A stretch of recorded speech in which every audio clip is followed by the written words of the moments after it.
Okay, ਸਤਿ ਸ਼੍ਰੀ ਅਕਾਲ। ਸਤਿ ਸ਼੍ਰੀ ਅਕਾਲ ਜੀ। Thank you ਤੁਸੀਂ ਇੱਥੇ ਆਇਆ ਆਪਣੀ ਸਟੋਰੀ ਦੇਣ। ਪਹਿਲਾਂ ਮੈਂ ਪੁੱਛਣਾ ਚਾਹੁੰਦੀ ਹਾਂ ਕਿ ਤੁਹਾਡਾ ਨਾਂ ਕੀ ਆ? ਮੇਰਾ ਨਾਂ ਸੁਰਿੰਦਰ ਕੌਰ ਰਾਏ ਆ। ਤੁਹਾਡਾ ਜਨਮ ਦਿਨ ਕਦੋਂ ਆ? ਅਗਸਤ 28, 1965। ਓਕੇ, ਤੁਹਾਡਾ ਜਨਮ ਕਿੱਥੇ ਹੋਇਆ ਸੀ? ਇੰਡੀਆ ਵਿੱਚ, ਪੰਜਾਬ ਦੇ ਵਿੱਚ। ਓਕੇ, ਕਿਹੜੇ ਵਿਲੇਜ? ਪਿੰਡ ਟਪਈ, ਜ਼ਿਲ੍ਹਾ ਕਪੂਰਥਲਾ। ਓਕੇ, ਤੁਸੀਂ ਫੈਸਲਾ ਕਿੱਦਾਂ ਬਣਾਇਆ ਕੈਨੇਡਾ ਨੂੰ ਆਉਣ ਲਈ? ਮੈਂ ਵਿਆਹ ਦੇ ਬੇਸ 'ਤੇ ਇੱਥੇ ਆਈ ਸੀ। ਮੇਰਾ ਹਸਬੈਂਡ ਇੰਡੀਆ ਨੂੰ ਗਿਆ ਸੀ, ਤਾਂ ਉੱਥੇ ਸਾਡੀ ਇੰਗੇਜਮੈਂਟ ਹੋਈ ਸੀ ਅਤੇ ਫਿਰ ਮੈਨੂੰ ਇਹਨਾਂ ਨੇ ਇੱਥੇ ਬੁਲਾ ਲਿਆ ਸੀ ਕੈਨੇਡਾ ਦੇ ਵਿੱਚ। ਓਕੇ, ਕਿਹੜਾ ਸਾਲ ਸੀ ਉਹ? 1983। ਓਕੇ, ਫਿਰ ਤੁਸੀਂ ਸਪਾਂਸਰਸ਼ਿਪ ਨਾਲ ਆਏ ਸੀ ਜਾਂ ਵਰਕ ਵੀਜ਼ਾ ਜਾਂ ਸਟੱਡੀ? ਸਪਾਂਸਰਸ਼ਿਪ ਨਾਲ। ਓਕੇ, 1985? 1983। 1983, ਓਕੇ। ਸੋ ਤੁਸੀਂ ਇੱਥੇ ਆਪਣੇ ਹਸਬੈਂਡ ਨੂੰ ਜੁਆਇਨ ਕਰਨ ਆਏ ਸੀ? ਹਾਂਜੀ। ਤੁਹਾਨੂੰ ਯਾਦ ਆ ਜਦੋਂ ਤੁਸੀਂ ਆਏ ਸੀ ਤੁਸੀਂ ਕਿਹੜੇ ਰਾਹਦਾਰੀ ਆਏ ਕੈਨੇਡਾ ਨਾਲ? ਤੁਹਾਡਾ ਕਿਹੜਾ ਫਲਾਈਟ ਸੀ ਕਿ ਪਲੇਨ ਕਿੱਥੇ ਰੁਕਿਆ? ਓਕੇ, ਜਾਪਾਨ ਏਅਰਲਾਈਨ ਦੇ ਵਿੱਚ ਆਈ ਸੀ। ਤਾਂ ਉਹ ਪਿੰਡ ਤੋਂ ਪਹਿਲਾਂ ਬੱਸ 'ਤੇ ਆਪਾਂ ਦਿੱਲੀ ਤੱਕ ਬੱਸ 'ਤੇ ਆਏ ਸੀ। ਉੱਥੋਂ ਆਪਾਂ ਜਾਪਾਨ ਏਅਰਲਾਈਨ ਦੇ ਵਿੱਚ ਆਏ ਸੀ। ਤਾਂ ਜਾਪਾਨ ਦੇ ਵਿੱਚ ਮੇਰੀ ਘੰਟਾ ਇੱਕ ਫਲਾਈਟ ਦੀ ਸਟਾਪ ਸੀਗਾ। ਤਾਂ ਫਿਰ ਮੈਂ ਨਵੰਬਰ 12 ਨੂੰ 1983 ਦੇ ਵਿੱਚ ਕੈਨੇਡਾ ਦੇ ਵੈਨਕੂਵਰ ਏਅਰਪੋਰਟ 'ਤੇ ਗਈ ਸੀ। ਏਅਰਪੋਰਟ 'ਤੇ ਤੁਹਾਨੂੰ ਕੌਣ ਚੱਕਣ ਆਏ? ਮੇਰੇ ਹਸਬੈਂਡ, ਮੇਰੀ ਮਦਰ ਇਨ ਲਾ, ਹਸਬੈਂਡ ਦੇ ਮਾਮਾ ਜੀ, ਮਾਮੀ, ਦੋ ਮਾਮਾ ਜੀ, ਨਾਨਾ ਜੀ, ਨਾਨੀ, ਮਾਮੀਆਂ, ਸਾਰੀ ਫੈਮਿਲੀ ਆਈ ਸੀ। ਤੁਹਾਨੂੰ ਉਦੋਂ ਕੈਨੇਡਾ ਕਿੱਦਾਂ ਲੱਗਾ? ਬਹੁਤ ਸੋਹਣਾ ਲੱਗਾ ਸੀ ਇੰਡੀਆ ਤੋਂ ਆ ਕੇ ਇੱਥੇ ਕੈਨੇਡਾ। ਨਵੰਬਰ ਦੇ ਵਿੱਚ ਸੀ? ਨਵੰਬਰ ਦੇ ਵਿੱਚ। ਉਦੋਂ ਬਾਹਰ ਕਾਫੀ ਠੰਡ ਹੋ ਗਈ? ਬਹੁਤ ਠੰਡ ਸੀ ਬਾਹਰ ਉੱਥੇ ਵੈਨਕੂਵਰ। ਜਦੋਂ ਮੈਂ ਇੰਡੀਆ ਤੋਂ ਆਈ ਸੀ ਅਤੇ ਇੱਥੇ 4 ਵਜੇ ਹਨੇਰਾ ਹੋ ਜਾਂਦਾ ਹੁੰਦਾ ਸੀ। ਤਾਂ ਸਪੈਸ਼ਲੀ ਤੁਸੀਂ ਇੰਡੀਆ ਤੋਂ ਆਉਂਦੇ, ਤੁਹਾਨੂੰ ਇੱਥੇ ਕੈਨੇਡਾ ਵਿੱਚ ਟੋਟਲੀ ਡਿਫਰੈਂਟ ਲੱਗਦਾ ਸਾਰਾ ਕੁਛ। ਤੁਹਾਨੂੰ ਚੇਤਾ ਆਉਂਦਾ ਰੋਡ ਸੜਕਾਂ, ਬੂਟੇ ਤੁਸੀਂ ਕੀ ਸੋਚਿਆ ਦੇਖ ਕੇ? ਮੀਂਹ ਬਹੁਤ ਪੈਂਦਾ ਸੀ। Yeah. ਤਾਂ ਫਿਰ ਮੈਂ 3 ਹਫ਼ਤੇ ਰਹੀ ਸੀਗੀ ਵੈਨਕੂਵਰ ਦੇ ਵਿੱਚ। ਮੇਰੇ ਹਸਬੈਂਡ ਦੇ ਅੰਕਲ ਅਤੇ ਫੈਮਿਲੀ ਉੱਥੇ ਸਾਰੇ ਉਹਨਾਂ ਨਾਲ ਰਹੀ ਸੀਗੀ। ਅਤੇ ਫਿਰ ਮੈਂ ਇੱਥੇ ਆਈ ਸੀ 3 ਦਸੰਬਰ ਨੂੰ ਗੋਲਡਨ ਦੇ ਵਿੱਚ ਆਈ ਸੀਗੀ। 10 ਦਸੰਬਰ ਨੂੰ ਗੋਲਡਨ 'ਚ ਮੇਰਾ ਵਿਆਹ ਸੀਗਾ। ਗੋਲਡਨ 'ਚ ਗੁਰਦੁਆਰੇ 'ਚ ਮੇਰਾ ਵਿਆਹ ਹੋਇਆ ਸੀਗਾ। ਇੱਥੇ ਸਨੋ ਬਹੁਤ ਪਈ ਸੀ ਜਦੋਂ ਮੈਂ ਇੱਥੇ ਆਈ ਹਾਂ, ਬਹੁਤ ਸਨੋ ਸੀ। ਅਤੇ ਵੈਨਕੂਵਰ ਤੋਂ ਅਸੀਂ ਟ੍ਰੇਨ ਦੇ ਵਿੱਚ ਇੱਥੇ ਗੋਲਡਨ ਤੱਕ ਆਏ ਸੀਗੇ। 17 ਘੰਟੇ ਲੱਗੇ ਸੀ ਸਾਨੂੰ ਗੋਲਡਨ ਤੱਕ ਆਉਣ ਲਈ। ਫਿਰ ਜਦੋਂ ਤੁਸੀਂ ਅਰਾਈਵ ਹੋਏ ਏਅਰਪੋਰਟ ਦੇ ਵਿੱਚ ਤੁਹਾਡਾ ਹਾਲੇ ਵਿਆਹ ਨਹੀਂ ਹੋਇਆ ਸੀ? ਨਹੀਂ, ਵਿਆਹ ਮੇਰਾ ਇੱਥੇ ਆ ਕੇ ਹੋਇਆ ਸੀ। ਹਾਂਜੀ। ਓਕੇ, ਤੁਹਾਨੂੰ ਚੇਤਾ ਵਾ ਤੁਹਾਡਾ ਫਸਟ ਸਾਲ ਕੈਨੇਡਾ ਦੇ ਵਿੱਚ ਕਿੱਦਾਂ ਰਿਹਾ? ਬਹੁਤ ਸੋਹਣਾ ਰਿਹਾ ਸੀ। ਜਦੋਂ ਪਹਿਲਾਂ ਮੈਂ ਇੱਥੇ ਆਈ ਹਾਂ, ਜਦੋਂ ਮੈਂ ਸਨੋ ਦੇਖੀ, ਮੈਨੂੰ ਸਨੋ ਬਹੁਤ ਸੋਹਣੀ ਲੱਗਦੀ ਸੀਗੀ। ਤਾਂ ਬਹੁਤ ਖੁਸ਼ ਸੀ ਮੈਂ ਇੱਥੇ ਫੈਮਿਲੀ ਵਿੱਚ ਆ ਕੇ। ਲਾਈਫ ਬਹੁਤ ਈਜ਼ੀ ਸੀ ਮੇਰੇ ਲਈ। ਮੇਰੀ ਮੇਰੀ ਮਦਰ ਇਨ ਲਾ, ਉਹਨਾਂ ਨੇ ਬਹੁਤ ਹਾਰਡ ਟਾਈਮ ਦੇਖਿਆ ਸੀ ਕੈਨੇਡਾ 'ਚ ਆ ਕੇ। ਪਰ ਮੇਰੀ ਲਾਈਫ ਬਹੁਤ ਈਜ਼ੀ ਸੀ ਇੱਥੇ ਆਣ ਕੇ। ਬਹੁਤ ਨਾਈਸ ਸੀ ਲੋਕ, ਫੈਮਿਲੀ ਵਿੱਚ ਸਾਰੇ ਫਰੈਂਡਸ ਬਹੁਤ ਨਾਈਸ ਸੀਗੇ।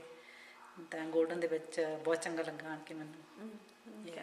ਜਿਹੜੇ ਤੁਹਾਡੇ ਪਹਿਲਾਂ 5 ਸਾਲ ਕੈਨੇਡਾ ਸੀ ਉਹ ਕਿੱਦਾਂ ਰਹੇ?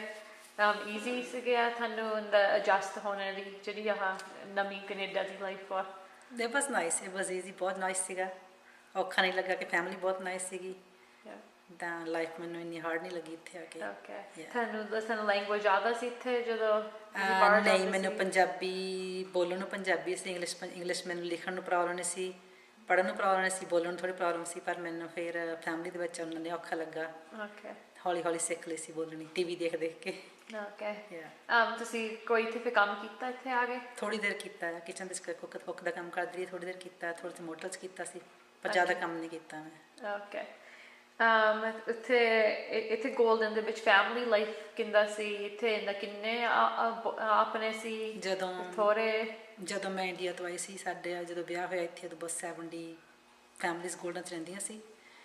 ਤਾਂ ਪਰ ਇੱਦਾਂ ਸੀ ਗੋਲਡਨ ਦੇ ਵਿੱਚ ਸਾਰੀ ਕਮਿਊਨਿਟੀ ਇੱਦਾਂ ਫੈਮਿਲੀ ਵਾਂਗ ਰਹਿੰਦੀ ਸੀਗੀ। ਲੋਕ ਆਪਸ 'ਚ ਪਿਆਰ ਬਹੁਤ ਸੀ ਉੱਥੇ। ਉਦੋਂ ਜਦੋਂ ਮੇਰਾ ਵਿਆਹ ਹੋਇਆ ਤਾਂ ਕੇਟਰਿੰਗ ਦਾ ਉੱਥੇ ਕੋਈ ਸਿਸਟਮ ਨਹੀਂ ਹੁੰਦਾ ਸੀਗਾ। ਸਾਰੇ ਲੇਡੀਜ਼ ਨੇ ਇਕੱਠੀਆਂ ਹੋ ਕੇ ਗੁਰਦੁਆਰੇ ਖਾਣਾ ਬਣਾਉਣਾ, ਮਠਿਆਈ ਬਣਾਉਣੀ, ਸਾਰਾ ਕੁਛ ਗੁਰਦੁਆਰੇ ਕਰਨ ਆਣ ਕੇ। ਤਾਂ ਬਹੁਤ ਗੁੱਡ ਸੀ ਲਾਈਫ ਇੱਥੇ ਦੀ ਗੋਲਡਨ ਦੀ। ਫੈਮਿਲੀ ਲੋਕਾਂ ਦੇ ਵਿੱਚ ਪਿਆਰ ਬਹੁਤ ਹੁੰਦਾ ਸੀ ਆਪਸ ਵਿੱਚ। ਇੱਥੇ ਫੈਮਿਲੀ ਕੀ ਕਰਦੀਆਂ ਹੁੰਦੀਆਂ ਸੀ ਵੀਕਐਂਡਾਂ ਦੇ, ਜੋ ਛੁੱਟੀਆਂ ਹੁੰਦੀਆਂ ਸੀ? ਵੀਕਐਂਡ 'ਤੇ ਇਕੱਠੇ ਹੋ, ਜਦੋਂ ਵੀਕਐਂਡ 'ਤੇ ਇਕੱਠੇ ਹੋਣਾ, ਇੱਕ ਦੂਸਰੇ ਦੇ ਘਰ ਜਾਣਾ। ਤਾਂ ਕਿਸੇ ਦੇ ਘਰ ਡਿਨਰ ਹੋਣਾ, ਕਿਸੇ ਦੇ ਘਰ ਚਾਹ ਹੁੰਦੀ ਸੀਗੀ। ਤਾਂ ਫਿਰ ਵੀਕਐਂਡ 'ਤੇ ਸੰਡੇ ਨੂੰ ਯੂਜ਼ਲੀ ਗੁਰਦੁਆਰੇ ਸਵੇਰ ਨੂੰ ਪ੍ਰੋਗਰਾਮ ਹੁੰਦਾ ਆ, ਲੰਗਰ ਹੋਣਾ। ਤਾਂ ਫਿਰ ਕੋਈ ਨਾ ਕੋਈ ਐਵਰੀ ਅਦਰ ਵੀਕਐਂਡ 'ਤੇ ਕੋਈ ਅਖੰਡ ਪਾਠ ਹੁੰਦਾ ਸੀ, ਕੋਈ ਗੁਰਪੁਰਬ ਬਣਾਉਣੇ, ਗੁਰੂਆਂ ਦੇ ਗੁਰਪੁਰਬ ਬਣਾਉਂਦੇ ਹੁੰਦੇ ਸੀਗੇ। ਤਾਂ ਫਿਰ ਜਦੋਂ ਵਿੰਟਰ ਦੇ ਵਿੱਚ ਕ੍ਰਿਸਮਸ ਟਾਈਮ 'ਤੇ ਆਪਣੇ ਕਿਸੇ ਦੇ ਘਰ ਇਕੱਠੇ ਹੋਣਾ, ਅਤੇ ਫਿਰ ਵਿਸਾਖੀ ਦੇ ਉੱਤੇ ਵਿਸਾਖੀ ਗੁਰਦੁਆਰੇ 'ਤੇ ਮਨਾਉਂਦੇ ਸੀ। ਉੱਤੇ ਅਖੰਡ ਪਾਠ ਹੁੰਦਾ ਸੀ, 3 ਦਿਨ ਦਾ ਗੁੱਡ ਰੌਣਕ ਹੁੰਦੀ ਸੀ ਉੱਥੇ। ਜਿਹੜੀ ਪੰਜਾਬੀ ਗਰੋਸਰੀ ਆ, ਮਿਠਾਈਆਂ ਦੀ ਖਜ਼ਾਨਾ, ਉਹ ਉੱਥੇ ਸੀਗੀ ਆ? ਨਹੀਂ, ਗੋਲਡਨ ਦੇ ਵਿੱਚ ਨਹੀਂ ਸੀਗੀਆਂ। ਗੋਲਡਨ ਦੇ ਵਿੱਚ ਲੋਕੀ ਜਦੋਂ ਦੀ ਮਠਿਆਈਆਂ ਸਾਰੇ ਘਰ ਬਣਾਉਂਦੇ ਹੁੰਦੇ ਸੀਗੇ। ਤਾਂ ਜਿਹੜੀ ਗਰੋਸਰੀ ਹੁੰਦੀ ਸੀਗੀ, ਵੈਨਕੂਵਰ ਜਦੋਂ ਜਾਣਾ ਉੱਥੋਂ, ਜਾਂ ਲੋਕ ਕੈਲਗਰੀ ਤੋਂ ਲੈ ਕੇ ਆਉਂਦੇ ਸੀਗੇ, ਉੱਥੇ ਸਟੋਰ ਸੀ, ਉੱਥੋਂ ਲੈ ਕੇ ਇੱਥੇ ਨਹੀਂ ਸੀ ਮਿਲਦਾ ਕੁਛ ਵੀ ਹੁੰਦਾ। ਓਕੇ। ਇਨ ਦਾ ਪੰਜਾਬੀ ਸੂਟ ਸਟੋਰ ਜਾਂ ਜੁਐਲਰੀ ਸਟੋਰ ਇਨਦਾ ਦੇ ਹੁੰਦੇ ਸੀ ਇੱਥੇ? ਨਹੀਂ, ਉਹ ਵੀ ਸਟੋਰ ਯੂਜ਼ਲੀ ਕੱਪੜੇ ਸਾਰੇ ਵੈਨਕੂਵਰ ਜਾਂ ਕਿਸੇ ਨੇ ਇੰਡੀਆ ਜਾਣਾ ਉੱਥੋਂ ਲੈ ਕੇ ਆਉਣੇ। ਮੋਸਟਲੀ ਵੈਨਕੂਵਰ ਤੋਂ ਲੈ ਕੇ ਆਉਂਦੇ ਸੀਗੇ, ਜਾਂ ਕੈਲਗਰੀ ਤੋਂ ਹੁੰਦੀ ਸੀ, ਇੱਕ ਦੋ ਸ਼ਾਪ ਹੁੰਦੀਆਂ ਸੀਗੀਆਂ, ਜਾਂ ਫਿਰ ਇੱਥੋਂ ਫੈਬਰਿਕ ਲੈਂਡ ਸਟੋਰ 'ਚੋਂ ਲੈ ਕੇ ਘਰ ਬਣ ਸੂਟ ਸੀ ਲੈਣੇ। ਇੱਥੇ ਸੀਗਾ ਫੈਬਰਿਕ ਲੈਂਡ ਦਾ ਸਟੋਰ? ਇੱਥੇ ਸਟੋਰ ਸੀ, ਫੈਬਰਿਕ ਸਟੋਰ ਹੁੰਦੀ ਸੀ ਇੱਥੇ। Fabric store, okay.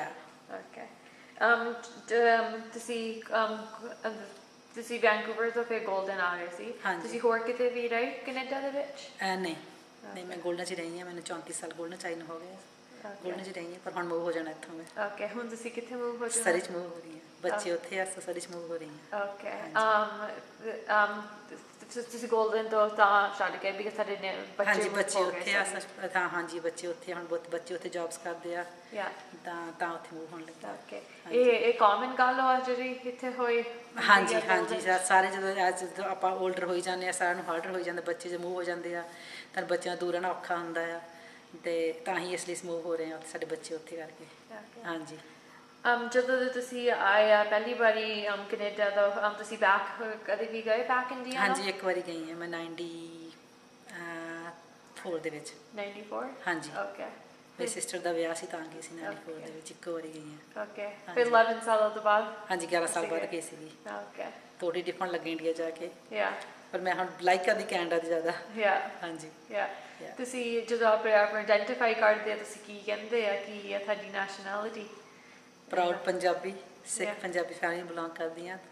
Being proud Punjabi, ਮੇਰੇ ਲਈ ਬੀਇੰਗ ਪੰਜਾਬੀ, ਸਿੱਖ ਪੰਜਾਬੀ। ਓਕੇ।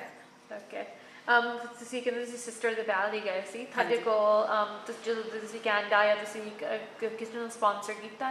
ਹਾਂਜੀ, ਮੈਂ ਆਪਣੇ ਪੇਰੈਂਟਸ ਨੂੰ ਕੀਤਾ ਆ।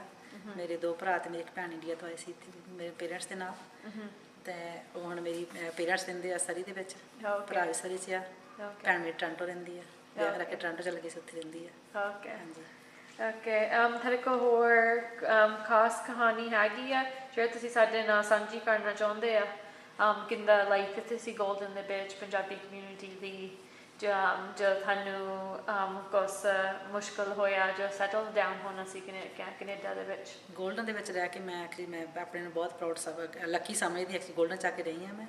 ਗੋਲਡਨ ਦੇ ਵਿੱਚ ਮੈਨੂੰ ਬਹੁਤ ਕੁਛ ਸਿੱਖਣ ਨੂੰ ਮਿਲਿਆ ਆ, ਕਿੱਦਾਂ ਲੋਕਾਂ ਦੇ ਵਿੱਚ ਏਕਤਾ ਸੀਗੀ, ਅਤੇ ਜਦੋਂ ਤੁਹਾਨੂੰ ਕੋਈ ਔਖਾ ਟਾਈਮ, ਤੁਹਾਡਾ ਕੋਈ ਦੁੱਖ ਦਾ ਟਾਈਮ ਜਾਂ ਸੁੱਖ ਦਾ ਟਾਈਮ, ਖੁਸ਼ੀ ਜਾਂ ਗਮ ਦਾ ਟਾਈਮ ਸੀਗਾ, ਸਾਰੇ ਇੱਕ ਫੈਮਲੀਆਂ ਇਕੱਠੇ ਹੋ ਕੇ ਰਹਿੰਦੇ ਸੀਗੇ।